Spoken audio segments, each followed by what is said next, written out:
Habis patah hati, jadi takut jatuh cinta lagi. Takut nyakitin, takut disakitin.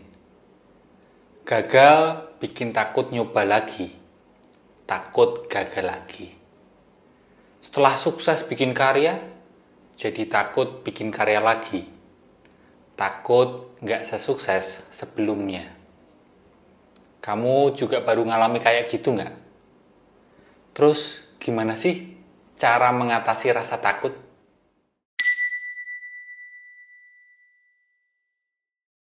Di Nguda Rasa episode 8 ini, kita akan bahas soal rasa takut ya. Seperti biasa, yang saya bagikan bukan langsung mengarah ke gimana cara mengatasinya. Bukan perihal how-nya, tapi lebih ke belajar dulu memahami rasa takut. Menyelami rasa takut. Jadi lebih ke belajar dulu why-nya. Karena dengan benar-benar memahami, akan sangat membantu kita mengurai perasaan itu. Bahkan di titik tertentu, kita nggak perlu lagi berupaya untuk mengatasinya. Sebelum gimana mengatasi rasa takut, di episode ini saya ajak kamu pelan-pelan ya, buat menyadari dulu apa yang sebenarnya kita takuti. Misalnya ya, kita takut ruangan gelap. Apakah yang kita takuti itu kenyataan ruangan gelapnya? Atau sebenarnya yang kita takuti itu lebih ke bayangan imajinasi di pikiran kita sendiri mengenai apa yang akan terjadi setelahnya di ruangan gelap itu. Ya, seringkali loh ya, yang kita takuti itu bukan kenyataannya. Tapi yang kita takuti itu lebih ke bayangan imajinasi di pikiran kita sendiri. Pikiran kita sendiri terkait masa depan yang belum pasti terjadi. Apalagi kalau bayangan imajinasi itu kita perkirakan kalau terjadi akan berbahaya buat diri kita. Apalagi kalau bayangan imajinasi itu terjadi, kita rasa akan sangat berpengaruh pada harga diri dan keberlangsungan hidup kita. Dan juga, makin bayangan imajinasi itu terkait sesuatu yang kita rasa sangat penting, makin besarlah rasa takut itu. Maksudnya gimana? Contoh, kamu merasa hubungan cinta itu sangatlah penting, maka kamu jadi serba takut patah hati. Jadi serba takut untuk menjalin hubungan cinta. Contoh lain, kamu merasa kesuksesan itu segala-galanya. Maka kamu jadi sangat takut gagal, sangat takut untuk mencoba lagi. Tapi gimana pun juga, kita sadari dulu ya, yang kita takuti itu sebenarnya lebih ke bayangan imajinasi di pikiran kita sendiri. Jadi pada akhirnya urusannya itu lebih ke antara diri kita dengan pikiran kita sendiri. Nah, balik ke takut ruangan gelap ya. Kenyataan ruangan gelap itu kan sebenarnya hakikatnya netral kosong. Jadi menakutkan karena ulah pikiran kita sendiri. Begitu pula jatuh cinta, patah hati, sukses, gagal, dan segala sesuatunya. Kenyataan itu hakikatnya netral kosong. Yang bikin tidak netral adalah pikiran. Yang bikin jadi drama adalah pikiran kita sendiri. Jadi jatuh cinta itu menakutkan atau tidak? Ya karena pikiran kita sendiri. Bukan karena kenyataan jatuh cintanya.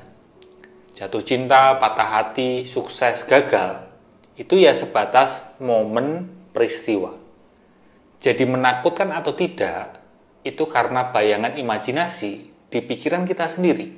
Yang bereaksi, pikiran itu yang bereaksi atas momen atau peristiwa. Maka disarankan berlatih sadari saja bayangan imajinasi itu. Karena kalau berusaha mengubah bayangan imajinasi itu dengan bayangan imajinasi yang kita inginkan, maka kita tetap saja berlandaskan pikiran, nggak benar-benar stabil. masih ada konflik di dalam diri kita. Dan bisa-bisa loh ya, akan muncul rasa takut yang beda bentuknya. Maksudnya gimana? Begini, contoh ya, takut ruangan gelap tadi. Pikiran kita terkait ruangan gelap itu tadi kan membayangkan nanti bakal ada penampakan dan suara-suara yang mengerikan.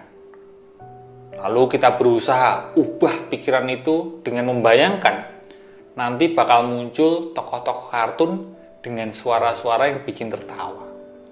Dari pikiran diubah ke pikiran yang lain. Seperti dari pikiran negatif, kita berusaha ubah ke pikiran positif. Ya tetap saja berlandaskan pikiran, tidak stabil. Maka malah muncul rasa takut yang lain, yaitu takut. Jangan-jangan pikiran tokoh kartun dan suara lucu itu nggak akan benar-benar terjadi. Bukan bayangan imajinasinya yang perlu diubah, tapi gimana relasi kita dengan bayangan imajinasi itu yang perlu diperhatikan. Maka berlatihlah sadari saja pikiran-pikiran itu. Nggak perlu diubah, nggak perlu dilawan. Sehingga kita lebih terkoneksi dengan kenyataan yang selalu netral, kosong. Jadi, sebelum gimana mengatasi rasa takut, kita perlu menyadari dulu ya, apa yang sebenarnya kita takuti.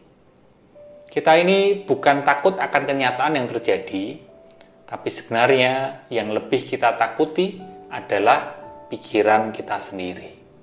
Kita tidak takut kegelapan, tapi yang sebenarnya kita takuti adalah pikiran kita sendiri mengenai apa-apa yang ada di dalam kegelapan itu. Kita tidak takut omongan orang, tapi yang sebenarnya kita takuti adalah penolakan. Kita pun tidak takut mencoba lagi, tapi yang sebenarnya kita takuti, kita takut mendapatkan hasil yang sama, yaitu gagal lagi, sakit lagi. Kita tidak takut ketinggian, tapi yang sebenarnya kita takuti adalah pikiran kita sendiri. Jangan-jangan nanti jatuh. Kita tidak takut mencintai, tapi yang sebenarnya kita takuti adalah cinta kita itu tidak berbalas, atau cinta bertepuk sebelah tangan. Kita tidak takut melepaskan, tapi yang sebenarnya kita takuti adalah kita sangat takut kehilangan. Jadi kita bukan takut akan kenyataan yang terjadi, tapi yang sebenarnya kita takuti adalah pikiran kita sendiri. Sekian Muda Rasa kali ini. Kalau video ini berguna untukmu, silahkan share ke teman dan keluargamu yang siapa tahu lo ya juga membutuhkannya. Mau subscribe, mau nanya-nanya dan cerita-cerita di komen, boleh banget lo ya. Semoga kita semua bisa menerima kenyataan seapa adanya ya. Terima kasih.